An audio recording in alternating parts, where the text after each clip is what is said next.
ça nous a coûté entre 1,5 million et 2 millions. Les élus et les banquiers sont là pour l'événement. Tous ont participé ces 10 dernières années au sauvetage de Duralex.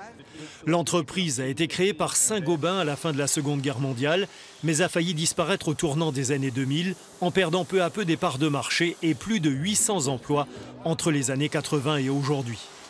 En 2008, quand Duralex est finalement racheté par le groupe Ioannidis, c'est toute une commune qui est préservée. C'est un grand miracle et c'est une chance, c'est qu'on a de vrais industriels qui se sont occupés de cette usine, et ce que nous inaugurons aujourd'hui, ce nouveau four, c'est vraiment exceptionnel et c'est la pérennité de l'entreprise, ce nouveaux emplois. Donc il faut, et on l'a toujours fait, les accompagner, et moi ils ont mon plein soutien.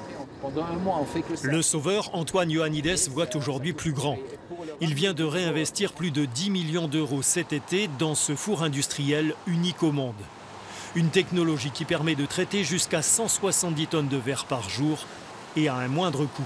La qualité du verre va être meilleure et aussi on va pouvoir faire des économies d'énergie. Le four uniquement, c'est entre 8 et 9 millions. Uniquement le four, sans parler des annexes.